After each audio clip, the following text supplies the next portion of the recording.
Assalamualaikum Bu. Waalaikumsalam Apa warahmatullahi kabarnya hari ini Bu? Alhamdulillah baik. Ya alhamdulillah. Jadi Bu, hari ini kita akan melakukan proses observasi di dalam kelas. Nah, sebelum melakukan observasi di dalam kelas, kita melakukan tahapan pra-observasi terlebih dahulu. Ya, kalau boleh tahu, ini untuk mata pelajaran apa Bu? Bahasa Indonesia Ya, bahasa Indonesia di kelas 9A. Ya.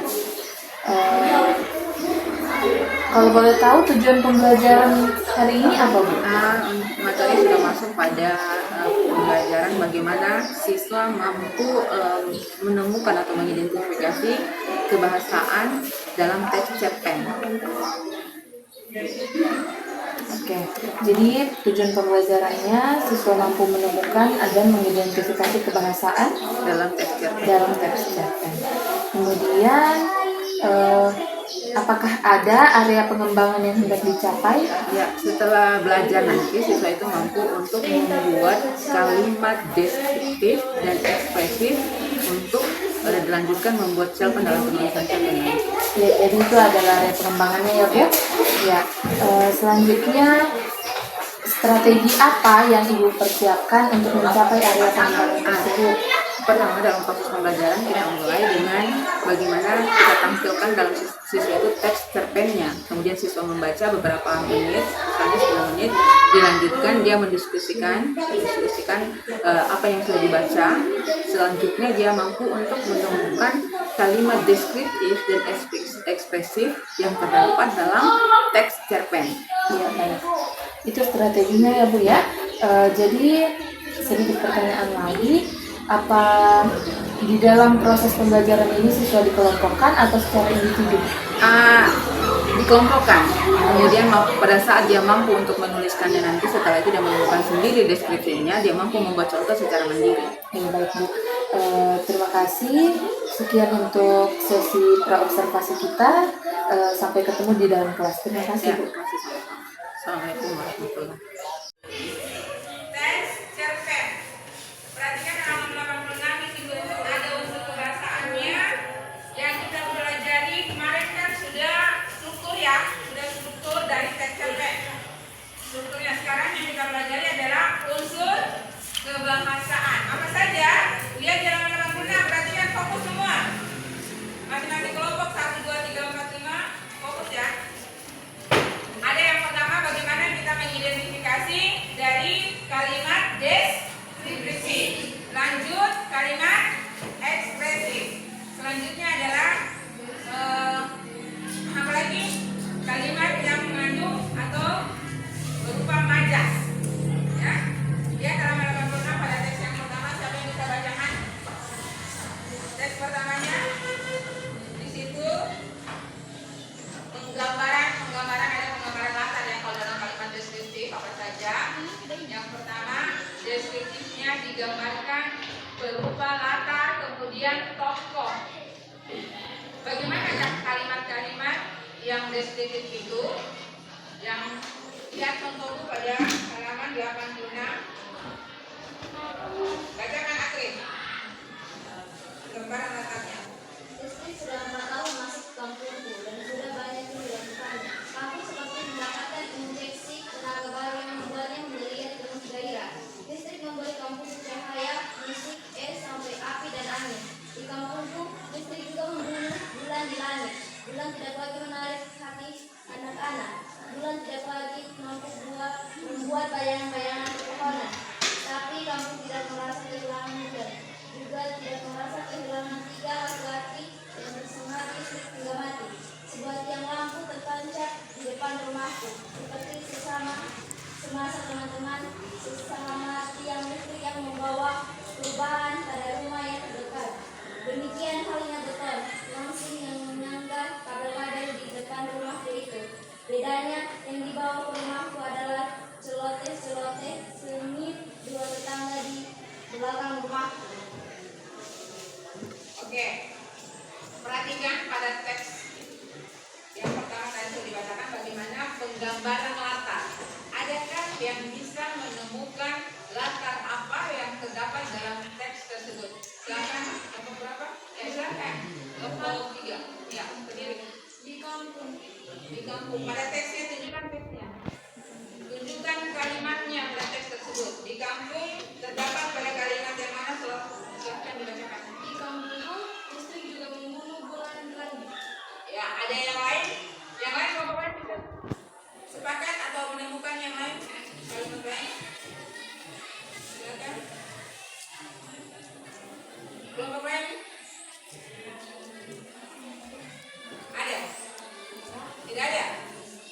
Ya, ada yang bisa menanggapi di kampungku menggambarkan latar yang mana yang penggambarannya itu?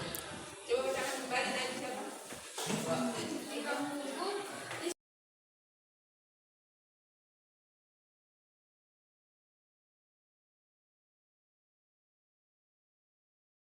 Ya, Assalamualaikum warahmatullahi wabarakatuh. Ya, apa kabarnya nih Bu? Alhamdulillah. Ya, jadi kemarin kita sudah melakukan proses observasi dan kegiatan observasi di dalam kelas, di mana strategi yang Ibu persiapkan untuk observasi itu yang pertama, siswa membaca cerita yang sudah disiapkan, kemudian mendiskusikan bagaimana berkelompok, kemudian menemukan pola deskriptif dan ekspresi. Jadi saya melihat kemarin prosesnya sudah berjalan baik di dalam kelas. Di rumahnya Bo, dia hanya Dicapai, ya telepon di rumahnya Bo, deh. dicapai juga sudah terlihat jelas di proses pembelajaran yang kita lakukan. Kemudian strategi-strategi yang disiapkan juga saya melihat sudah dilakukan di dalam kelas. Kelas 2 sih, Dri. Selanjutnya kita kelas 3. akan masuk ke proses observasi. Saya menanyakan beberapa hal. Yang pertama itu apa perasaan Ibu yang Ibu rasakan ketika proses pembelajaran sedang berlangsung? Ibu cukup puas dengan atensi dalam proses belajar mengajar yang dilakukan. Kemudian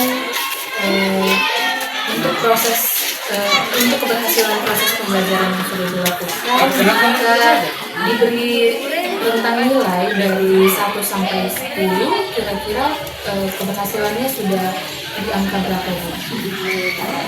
Ya, jadi nilainya sudah 7 ya Bu ya, sudah mendekati 10, artinya di tengah-tengah lah. Oke, selanjutnya Bu, saya mau menanyakan mengenai apakah ada hambatan-hambatan yang Ibu dapatkan ketika proses belajar mengajar sedang berlangsung?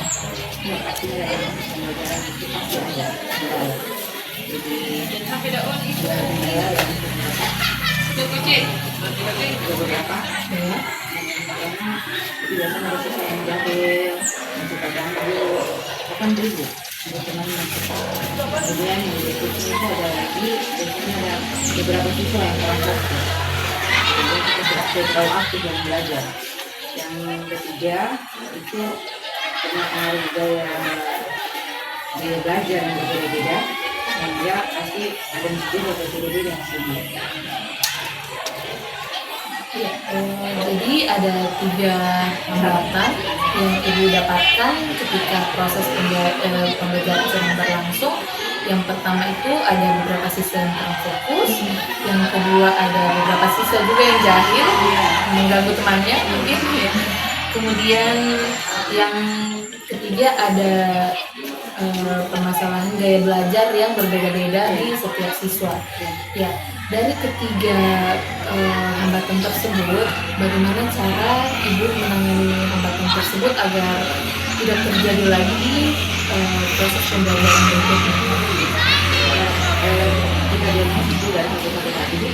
Yang pertama kan kalau ada siswa yang mungkin pertama kedua atau kita lakukan kemudian yang kurang aktif, kemudian belajar yang berbeda tadi, ini kita ciptakan suasana belajar yang aman dan nyaman ya. Dengan caranya yang pertama kita ubah, kan metodenya kemarin saya sudah gunakan ya, metode membaca. Jadi semuanya pasif. Kadang-kadang juga ada audio akan macam-macam gaya belajarnya tadi mungkin karena makanya dia sampai 70 saja tadi, akhirnya mungkin kita bisa ubah metodenya, kita tambahkan karena ada gaya belajar yang masih dari siswa, ada yang visual, ada yang kinetik dan sebagainya. Jadi kita gunakan dari tiga tadi ini, kita desain cara belajar kita dengan cara memilih produk apa yang dilakukan masing-masing. Jadi untuk tadi mau apa produknya apa yang dia mau sesuai dengan tadi belajar tadi. Misalnya ada yang suka secara visual, ya tidak mungkin saya tampilkan atau bahkan mereka buat nanti cerpennya itu lihat video. Oh jadi ada yang kinetik saja, ya mungkin dengan dia menulis cerpen. Jadi belajar sesuai kemauannya. Nah, kalau lagi yang audio tadi kan bisa didengarkan cerpen yang sudah ada supaya dia lebih menarik proses pembelajaran sehingga yang kurang aktif tadi bisa aktif terpicu. Ya, jadi strategi yang kami lakukan untuk mengatasi permasalahan atau hambatan yang didapatkan adalah dengan mengelompokkan siswa ya Bu ya, dengan sesuai dengan gaya belajar masing-masing. Ya. Jadi mungkin itu saja untuk. Jadi Ada lagi Bu? iya, jadi nanti setelah ada produk lain yang diciptakan dari visual tadi kan ada yang visual, ada yang dia menulis, ada yang dia audio. Jadi nanti ujung-ujungnya kita bisa tampilkan produknya mereka tadi itu dengan penilaian-penilaian tertentu, misalnya bagaimana dia menggunakan kalimat tadi kan itu dan sebagainya. Kemudian bagaimana tampilan bagus ini ketika dia bercerita-cerita kembali. Dari situ untuk tadi mengurangi masalah-masalah yang ada dari mungkin itu, kita ciptakan yang aman, nyaman dan menyenangkan. Jadi tidak ada sama semua. Mau yang tampil bagus, yang kurang bagus, dia nanti tetap aplausnya sama. Jadi anak-anak ada animo untuk belajar itu semangat bahwa ada rasa penghargaan sama. Yang betul, yang bagus belajar aminnya apa? Produknya hasil kerjanya nanti dengan yang tidak, yang kurang tepat jangan kita langsung kasih ini. Jadi semua sama-sama ya punya aplaus nanti. Pikir itu. Ya baik Bu, jadi selain dengan mengelompokkan siswa secara berdiferensiasi, Ibu juga ingin memberikan apresiasi yang sama untuk semua peserta didik, kemudian menciptakan suasana kelas yang aman dan menyenangkan. Iya. Ya, mungkin itu saja Bu untuk kegiatan kita pada hari ini. Saya ucapkan terima kasih banyak Bu. Iya, sama-sama. Assalamualaikum.